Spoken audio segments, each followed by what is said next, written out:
오늘부터 교리 시리즈를 같이 나누려고 합니다. 교리.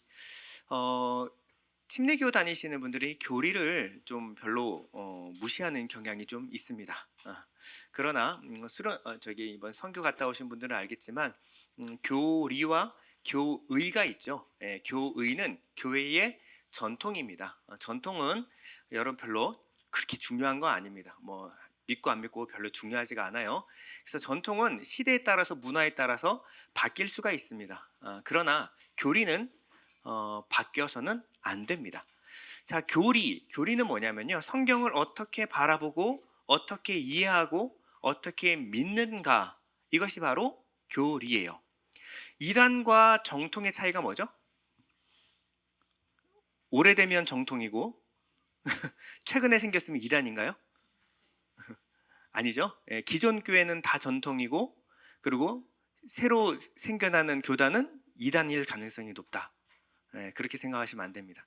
이단도 하나님, 예수님, 성령님 다 말하고요, 똑같은 성경 봅니다. 차이가 뭐예요? 성경을 어떻게 보고 어떻게 이해하고 어떻게 믿는가, 이 차이가 전통과 이단을 만들어냅니다. 그럼 전통적으로 우리가 어떻게 믿고 어떻게 신앙생활을 해야 하는가, 그것은 바로 교리라고 하는 거예요.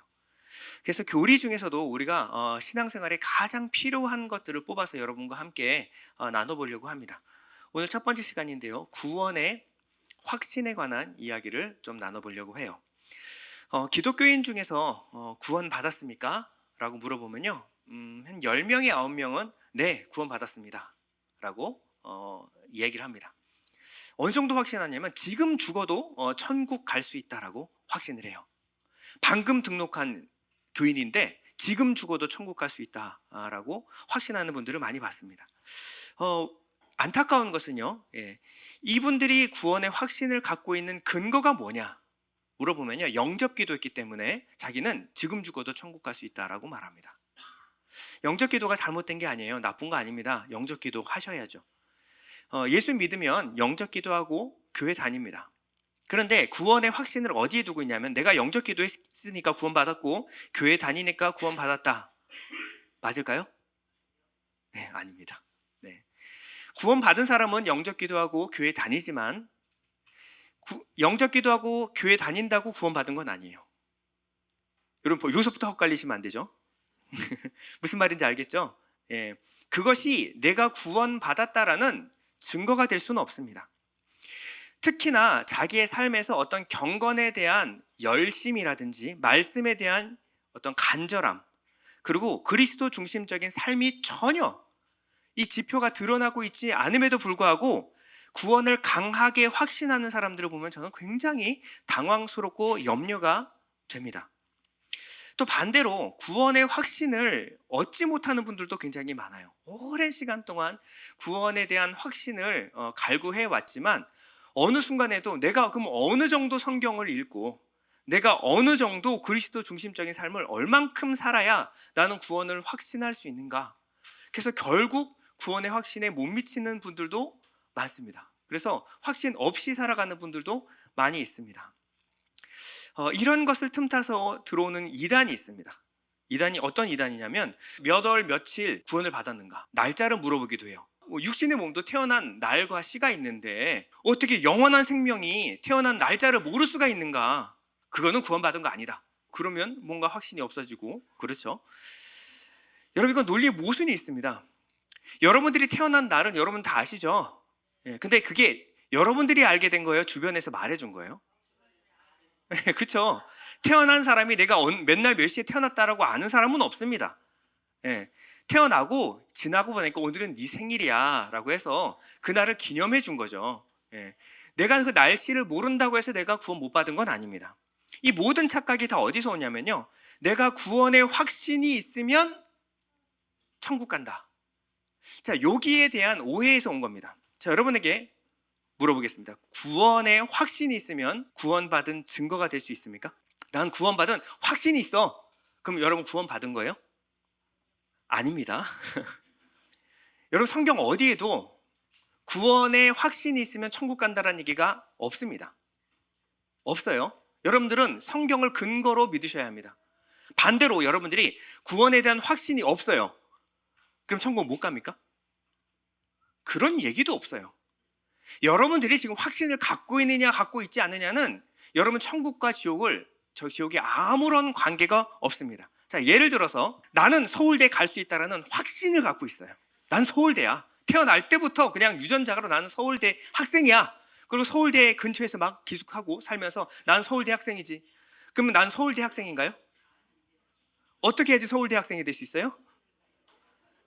서울대 학생의 그 기준에 미쳐야 서울대 학생이 되는 겁니다. 한국에서 태어났음에도 불구하고 나는 미국 사람이야. 미국 사람. 뭔가 나는 코도 오똑하고 쌍꺼풀 있는 것이 나는 분명히 미국 사람이 분명해. 그래서 나는 미국 사람인 것을 확신하고 살아가요. 그렇다고 미국에서 받아주나요? 아니요. 어떻게 해서 받아주죠? 네, 그렇죠. 미국 시민권이라는 기준에 들어가야 나는 미국 시민이 될 수가 있습니다. 여러분, 이건 너무 단순하지 않습니까? 당연합니다. 나는 하나님 나라의 시민이야. 하나님 나라의 백성이야. 여러분들이 확신한다고 여러분 하나님 나라 백성 될 수 있는 것도 아니고, 내가 구원 받았어 라고 확신한다고 해서 여러분 구원 받은 거 아닙니다. 그건 여러분들의 믿음이고 여러분들의 확신일 뿐이지, 내 믿음과 확신이 성경에 말하는 구원관에 비추어서 그것이 맞으면 여러분 구원 받은 겁니다. 근데 그것이 아니면요, 내가 확신한다고 구원 받은 거 아닙니다. 그건 그냥 헛된 자기 망상에 불과한 거예요. 자, 이 얘기를 해주신 분이 바로 예수님입니다. 마태복음 7장 21절에 보면요, 나더러 주여 주여 하는 자마다 다 천국에 들어갈 것이 아니요. 지금 나더러가 누구예요? 나는. 예수님을 뭐라 그래요? 주와 구주로 시인하는 겁니다. 주여 주여 하는 자마다 다 천국에 들어갈 것이 아니요, 다만 하늘에 계신 내 아버지의 뜻대로 행하는 자라의 그 기준에 들어가야 들어가리라. 그날에 많은 사람이 나더러 이르되 주여 주여 우리가 주의 이름으로 선지자 노릇하며 주의 이름으로 귀신을 쫓아내며 주의 이름으로 많은 권능을 행하지 아니하였나이까 하리니, 그때 내가 그들에게 말하되 내가 너를 도무지 알지 못하니 불법을 행하는 자들아 내게서 떠나가라 하리라. 자, 여러분께 질문하겠습니다. 자, 이분들이 지금 주여 주여 하는 이분들이 영접 기도를 했다 안 했다? 했죠. 영접 기도만 했나요? 교회에 등록했다 안 했다? 교회 다닙니다. 그러니까 예수님을 주님이라 그러죠. 근데 그냥 그 정도가 아니에요. 선지자 노릇했어요. 선지자가 뭔지 아십니까? 하나님 말씀 대언하는 사람입니다. 그럼 최소 전도사 이상 목사. 그냥 목사 아니고 주의 이름으로 귀신을 내어 쫓았어요. 예수 그리스도 이름으로 했을 때 귀신이 떠나갔어요. 그것뿐만 아니라 병든 자를 일으키고 수많은 권능을 행했어요. 무엇으로? 주의 이름으로. 예수 이름으로 행했다라는 거예요. 근데 이 사람 구원 받았어요? 못 받았어요? 못 받았습니다. 못 받았습니다. 자, 이것이 말세가 되면 마지막 날 이런 일들이 많이 일어날 것이라고 주님께서 예언하셨어요. 그러니 내가 주의 이름으로 영접기도 하고 교회 다니고 그 다음에 말씀을 가르치기도 하고 그리고 많은 능력까지 행했어도 이 구원이라는 기준에 들어가지 않으면 구원 못 받은 겁니다. 그럼 이렇게 질문하실 분이 계실 거예요. 아니, 성경에 분명히 마음으로 믿고 입으로 시인하면 구원을 얻는다라고 분명히 약속하지 않았습니까? 그러니 내가 마음으로 믿고 입으로 시인했으면 나는 구원 받은 거죠. 네, 맞습니다. 그러나 여기서의 믿음은요, 살아있는 믿음을 말하는 거예요. 마음으로 믿고 입으로 시인하는 그 믿음은요, 살아있는 믿음입니다. 살아있는 믿음은요, 변화를 반드시 동반하게 되어 있습니다. 인생에 단 한 번 마음으로 믿고 입으로 시인한다고 여러분 구원받은 게 아니라, 이 믿음이 있는 사람들은 여러분의 삶에서 변화를 동반하게 되어 있어요. 자, 야고보서 2장 14절 여러분 한번 읽어보도록 하겠습니다. 시작. 내 형제들아, 만일 사람이 믿음이 있노라 하고 행함이 없으면 무슨 유익이 있으리요?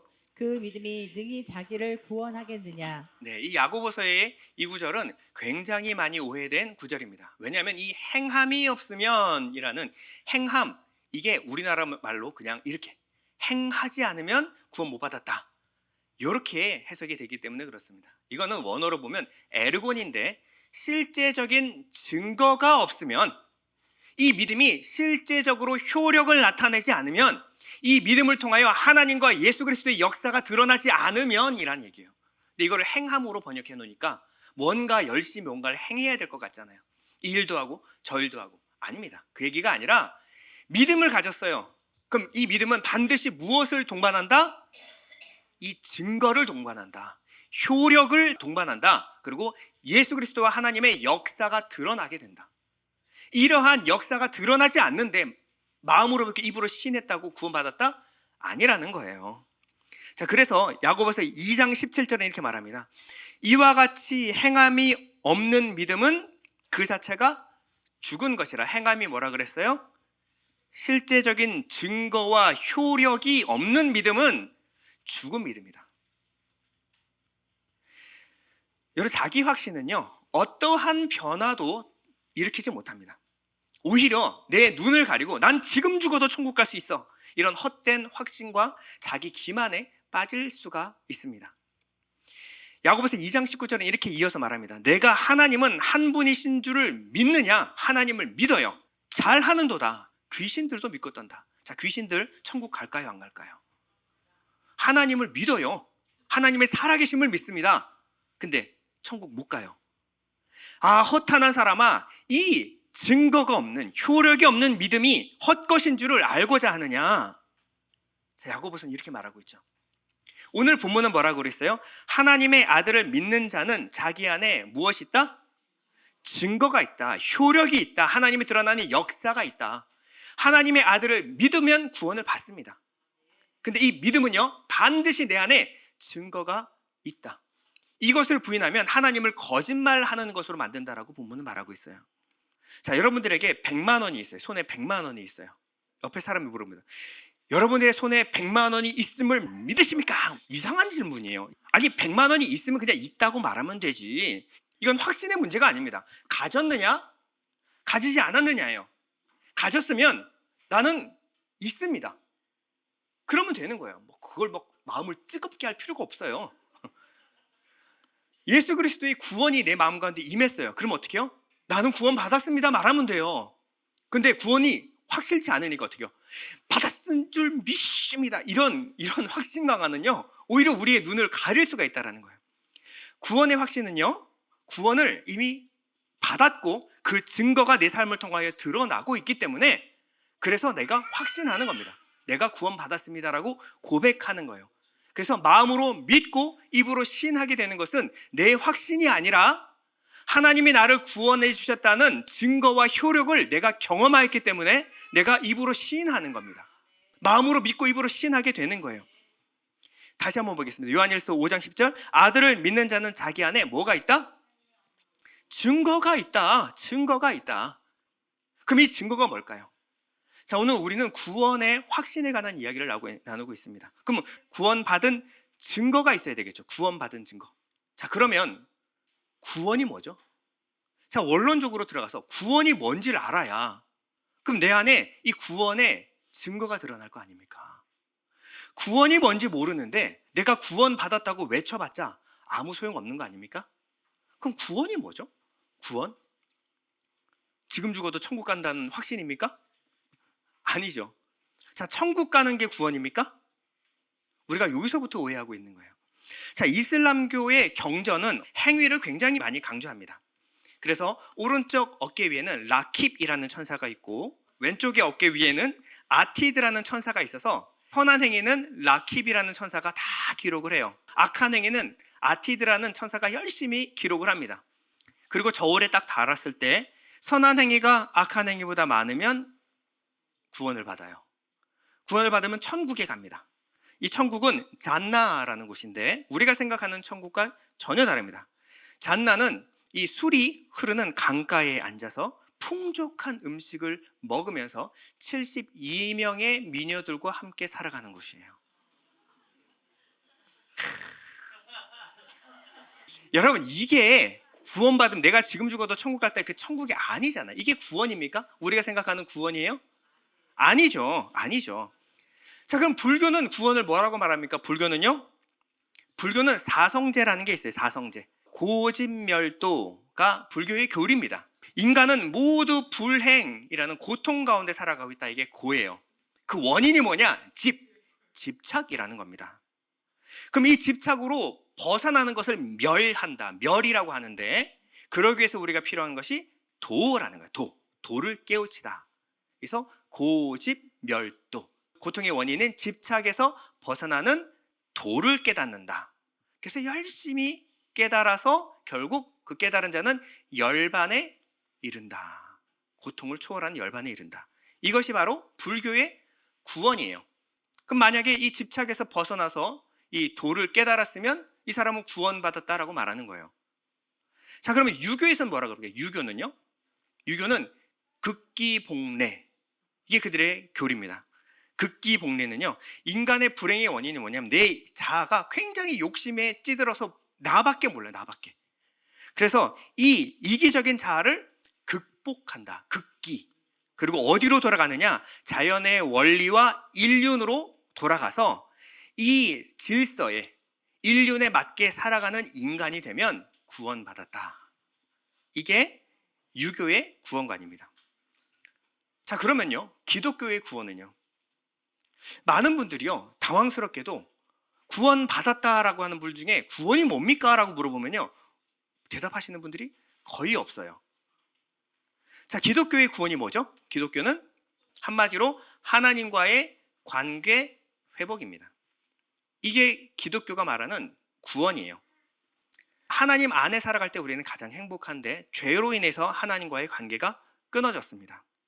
죄로 인해 끊어진 우리는요, 하나님과 그냥 끊어진 정도가 아니고 하나님과 원수가 되어서 살아가요. 자, 죄인이라는 말로 대표되는 하나님과의 원수는 뭐냐면, 하나님처럼 되어 스스로 내가 선과 악을 판단해서 내 행복을 추구하며 적극적으로 살아가는 상태를 뭐라 그러냐면 죄인이라 그럽니다. 이것을 하나님과 원수되었다라고 하는 거예요. 이 죄 가운데 살아갈 수밖에 없는 죄인은요, 결코 하나님이 기뻐하시는 의를 행할 수 없어요. 그래서 죄사함을 받아야 되는데, 이 죄사함은 오직 예수 그리스도로만 가능하다. 이 죄사함을 받아야 하나님 아버지께로 다시 돌아가서 하나님과 관계 회복이 가능하다. 이게 기독교의 구원입니다. 그래서 예수님이 이렇게 말씀하셨죠. 내가 곧 길이요 진리요 생명이니 나로 말미암지 않고는 어디로? 아버지께로 갈 자가 없느니라. 아버지, 잔나 가는 게 아니라 아버지께로 가는 것. 아버지와의 관계가 끊어졌던 우리가 아버지와의 관계가 회복되어서 아버지께 돌아가는 것. 이걸 뭐라 그래요? 구원이다라고 하는 거예요. 그러면 구원받았다라고 하는 것은 어떤 상태입니까? 하나님과 내가 서로 사랑하는 관계가 되는 겁니다. 이게 구원이에요. 자, 요한복음 1장 12절 여러분 다 같이 읽겠습니다. 시작. 영접하는 자 곧 그 이름을 믿는 자들에게는 하나님의 자녀가 되는 권세를 주셨으니 이는 혈통으로나 육정으로나 사람의 뜻으로 나지 아니하고 오직 하나님께로부터 난 자들이니라. 자, 믿는 자에게는 반드시 그 증거와 표적이 동반하는데 어떤 거냐? 하나님의 자녀가 되는 권세를 주셨으니. 이 하나님의 자녀가 되면 하나님을 사랑하게 되고 하나님을 소망하게 되고 하나님의 품을 그리워하게 됩니다. 이게 자녀들의 특징이에요. 그래서 예수님 뭐라 그랬어요? 너희는 이렇게 기도하라. 하늘에 계신 우리 아버지요. 아버지요. 그러면 내가 구원받았는가 어떻게 알아요? 나는 지금 하나님을 아버지라 부르고 사랑하는가? 하나님을 신뢰하고 하나님을 사랑하는가? 하나님과 사랑의 관계를 맺고 하나님과의 관계 안에서 성숙해 나가고 있는가? 이것이 기독교의 구원이에요. 갈라디아서 4장 6절 이렇게 말합니다. 너희가 아들이므로 하나님이 그의 아들의 영을 우리 마음 가운데 보내사 아빠 아버지라 부르게 하셨느니라. 그러므로 내가 이후로는 종이 아니요 아들이니 아들이면 하나님으로부터 유업을 받을 자니라. 자, 아들은요 뭘 받아요? 유업을, 하나님으로부터 유업을 받습니다. 상급 아니고 행한 것대로 받는 것을 종이라고 해요. 아들은요 행한 만큼 받습니까? 아버지의 것을 그냥 받습니까? 아버지 것을 그냥 상속받는 것을 아들이라고 합니다. 내가 아들이 됐으면 하나님 아버지를 두려워하는 것이 아니라 하나님 아버지를 사랑합니다. 내가 아들이 되었으면 하나님을 기쁘게 해서 뭔가 얻어내는 것이 아니라 하나님 안에서 그냥 누리는 거예요. 하나님을 누리며 살아가는 자가 바로 하나님의 아들이라는 거예요. 자, 그러면 오늘 본문 다시 한번 보겠습니다. 10절 보면 하나님의 아들을 믿는 자는 자기 안에 증거가 있고, 증거는 이것이니 하나님이 우리에게 영생을 주신 것과 이 생명이 그의 아들 안에 있는 그것이니라. 아들이 있는 자에게는 생명이 있고 하나님의 아들이 없는 자에게는 생명이 없느니라. 그래서 예전에 제가 모노게네스, 독생자의 의미가 뭐냐, 그냥 하나밖에 없는 아들이라는 의미가 아니라 아버지와 하나 되게 하는 원인, 기노마이에서 주인이 나왔어요. 유전자. 아버지의 유전자를 받은 사람을 뭐라 그래요? 아들이라고 하는 거예요. 이 혈통적으로 육정으로 사람의 뜻으로 나지 아니고 하나님으로부터 난 자는 하나님으로부터의 오는 유전자를 받은 겁니다. 이 유전자 안에는 하나님의 성품, 하나님의 성향이 들어가 있어요. 내 마음이 아니라 새 마음을 받습니다. 새 영을 받은 사람은 하나님이 사랑하는 것을 사랑해요. 아버지가 좋아하는 것을 좋아합니다. 이 성품이 내 안에 들어오는 거예요. 이것이 뭐냐면 하나님의 자녀가 되는 권세를 우리가 받았다라고 하는 것입니다. 자, 그러면 내 안에 확실한 증거는요, 하나님의 영을 받았는가, 하나님의 유전자를 내가 받았는가, 그러면 하나님을 사랑해요. 여러분 이해가 가시죠? 자, 로마서 5장 5절 여러분 다 같이 한번 읽어보겠습니다. 소망이 우리를 부끄럽게 하지 아니함은 우리에게 주신 성령으로 말미암아 하나님의 사랑이 우리 마음에 부은 바 됨이니. 여러분 성령 받으셨습니까? 아멘. 성령 받은 증거가 뭐라고요? 하나님의 사랑이 우리 마음에 부은 바 됨이니. 장풍 쏘고 눈 뒤집어가고 거품 무는 게 성령 받은 게 아니라 하나님을 사랑하는 것이 성령 받은 증거라고요. 그럼 내 안에 성령이 있는가 없는가 어떻게 알아요? 내가 하나님을 사랑하는가를 보면 알 수 있어요. 이것이 바로 거듭난 증거입니다. 갈라디아서 5장 6절 이렇게 말합니다. 그리스도 예수 안에서는 할례나 무할례나 효력이 없으되 예수 안에서는 하나님의 아들에는 사랑으로서 역사하는 믿음 뿐이니라. 자, 이제 역사하는 믿음이 뭔지 이제 나왔죠. 역사하는. 그 증거와 효력을 동반하는 믿음은 무엇을 동반한다? 사랑을 동반한다. 사랑으로서 역사하는 믿음 뿐이니라. 요한일서 4장 17절인데요. 이로써 사랑이 우리에게 온전히 이루어진 것은 우리로 심판날에 담대함을 가지게 하려 함이니. 자, 이것을 뭐라 그래요? 구원의 확신이다. 자, 다시요. 사랑이 우리에게 온전히 이루어진 것, 이것을 통하여 우리는 심판날에 담대함을 가지게 됩니다. 이걸 뭐라 그래요? 구원의 확신이라고요. 자, 다시요. 자, 우리 안에 사랑이 온전히 이루어진 것은 성령으로 말미암아 하나님의 사랑이 우리 마음에 부은 바 됨이니. 이것이 뭐예요? 사랑이 우리에게 온전히 이루어진 것, 성령 받은. 왜 하나님 우리에게 성령을 주셨어요? 심판날에 담대함을 가지게 하려 함이니. 확실한 약속과 보증으로 주신 분이 바로 성령 하나님이라는 거예요. 반면에 타락한 죄는 절대 하나님을, 본성상 하나님을 사랑할 수가 없습니다. 요한복음 3장 19절인데요. 그 정죄는 이것이니 곧 빛이 세상에 왔으되 사람들이 자기 행위가 악함으로 빛보다 어둠을 더 사랑한 것이니라.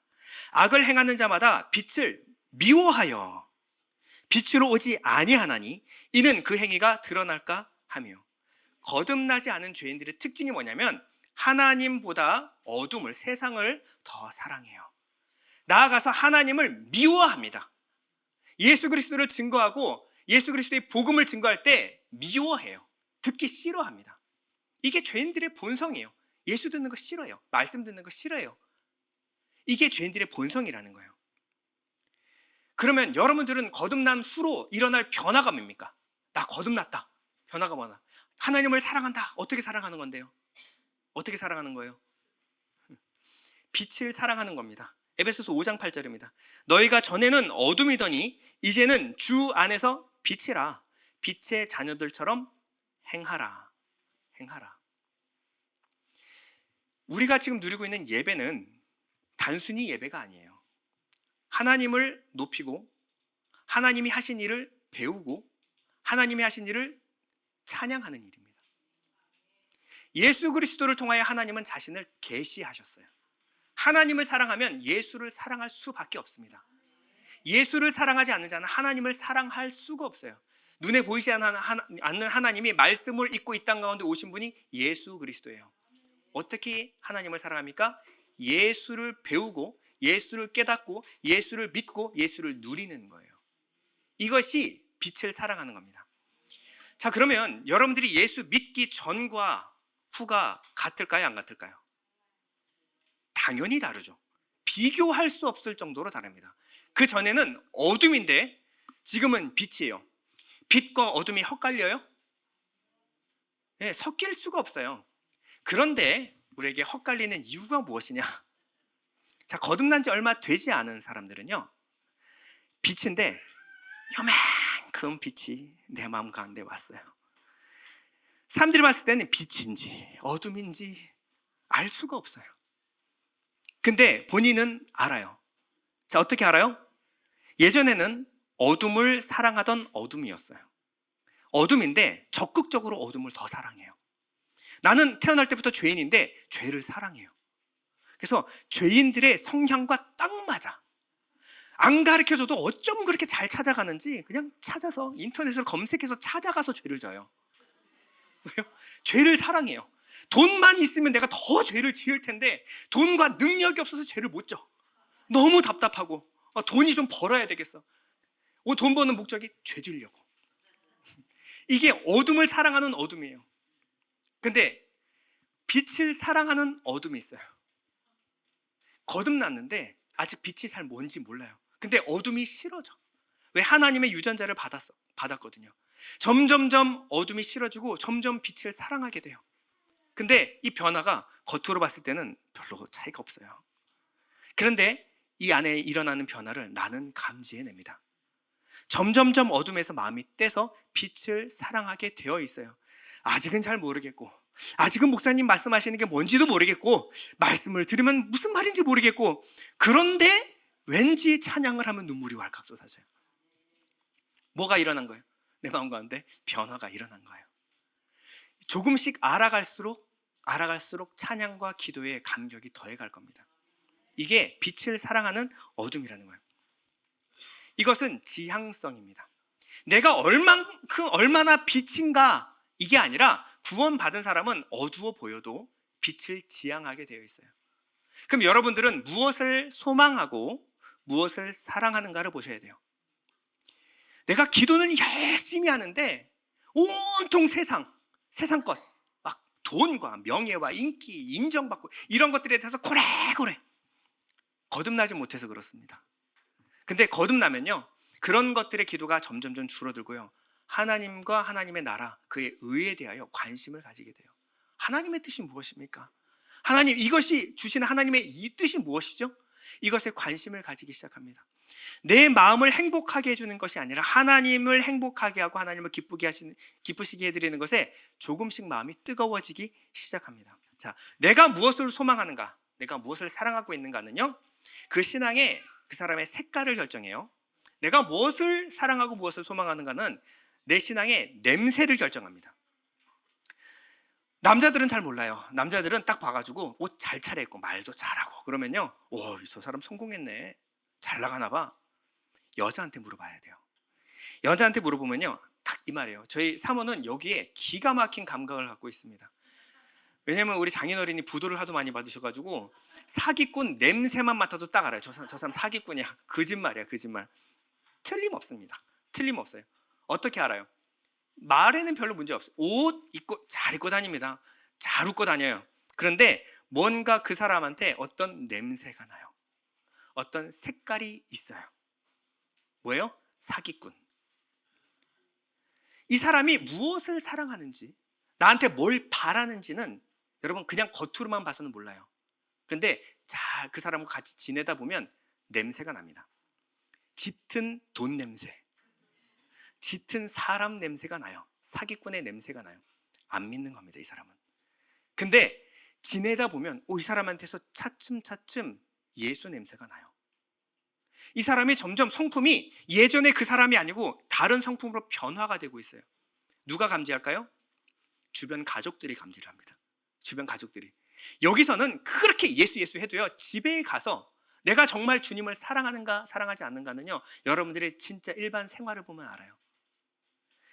내가 정말 죄를 미워하고 하나님을 사랑하게 됐는가? 이것은 반드시 은혜의 징표인데, 한 가지 오해하지 마셔야 되는 것은요, 성령은 우리에게 죄를 깨닫게 하십니다. 죄를 깨닫게 하시는데 이 목적이 뭐예요? 나의 불가능함을 알아 예수 붙들라고. 이게 성령이 하시는 역사예요. 그런데 마귀는요, 성령과 아주 비슷하게 역사를 해요. 내게 죄를 깨닫게 합니다. 그리고 어떻게 해요? 죄책과 자기 학대로 나를 괴롭히기 시작해요. 야, 네가 그러고도 예수 믿는 사람이야? 아니야, 너는 글렀어. 야, 네가 예수 믿었는데 그래? 이 죄책과 자기 학대로 막 쏟아내요. 나 아닌 것 같아. 나 하나님의 자녀 아닌 것 같아. 비슷해 보이지만 사탄 마귀의 역사입니다. 그래서 점점점 구원에 대한 확신을 잃게 만들어요. 그리고 확신을 흔들어 버립니다. 나 예수 하나님의 자녀 아닌 것 같아. 시편 3편 2절인데요. 많은 사람이 나를 대적하여 말하기를 그는 하나님께 구원을 받지 못한다 하나이다. 이게 계속 들려지기 시작해요. 야, 그 사람 구원받지 못한 사람이야. 하는 행동을 봐. 전혀 아니야. 시편 42편 3절입니다. 사람들이 종일 내게 하는 말이 내 하나님이 어디 있느냐 하오니 내 눈물이 주야로 내 음식이 되었도다. 여러분, 여기서 성령을 받은 사람들은 여기서 차이가 나는 거예요. 내가 죄가 깨달아지는 것까지는 똑같아요. 근데 여기서 긴장감이 생겨납니다. 성령 받은 자들은 항상 두렵고 떨리는 마음으로 성령의 증거와 능력을 통하여 예수 그리스도를 붙들게 되어 있어요. 그래, 나는 아니지. 나는 아니야. 근데 이런 나조차도 사랑하셨던 예수 그리스도의 그 사랑과 은혜를 감격하게 되어 있어요.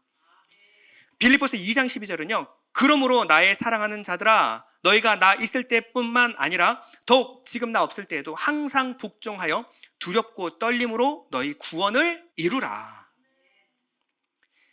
여러분, 성령이 주시는 확신은요, 그냥 지금 죽어도 천국 가는 그런 게 아니고요. 나는 구원받을 자격 없습니다. 그러나 이런 나를 사랑하신 예수 그리스도를, 그 사랑과 은혜를 깊이 더 깊이 묵상하게 되어 있다는 거예요. 구원받은 사람은 무엇보다도 이 구원의 소중함을 깨달아요. 아, 나 구원 받았나? 안 받았나 봐. 나 못 받은 것 같아. 그리고 돌아서는 사람은 구원 못 받은 사람이에요. 근데 나 구원 못 받았으면 어떻게 하지? 하고 이 구원이 세상 어떤 것보다 소중한 사람은요, 이 구원의 문제에 매달리게 되어 있습니다. 구원에 간절하게 되어 있어요.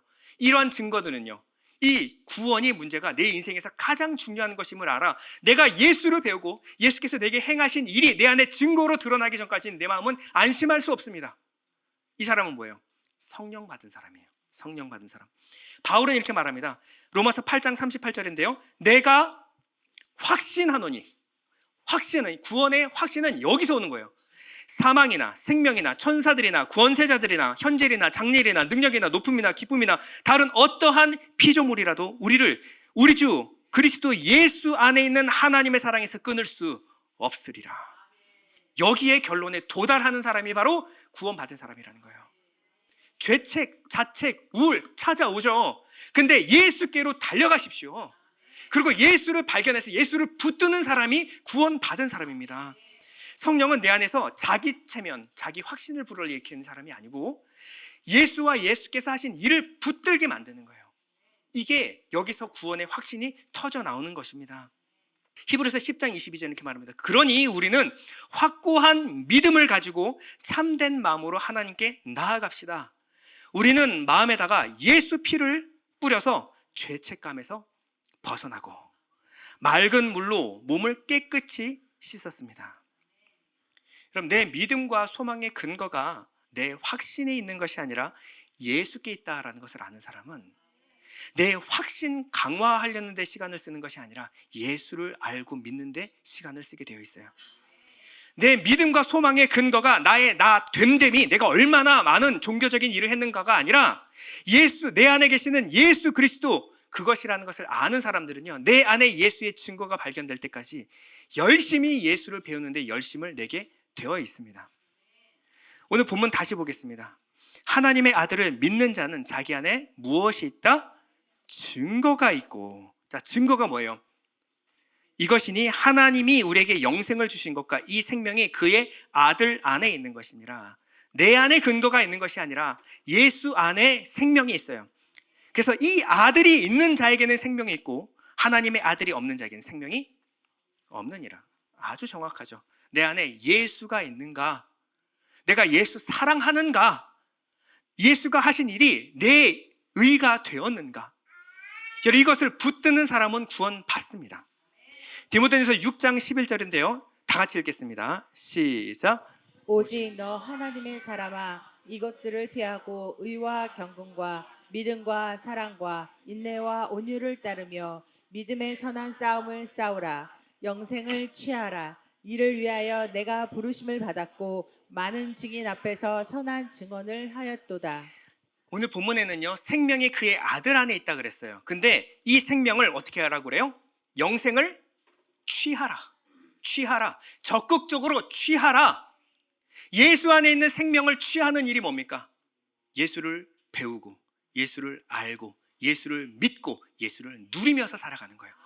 여러분들은 이것을 취하는 사람이 되어야 됩니다. 이것을 위해서 필요한 것이 믿음과 사랑과 인내와 온유를 따르는 일들이에요. 이 선한 싸움을 싸우는 사람을 성령께서는 도우십니다. 그리고 예수의 의를 깨닫게 해주시고 예수의 의를 굳게 붙들게 만들어주시는 거예요. 결론입니다.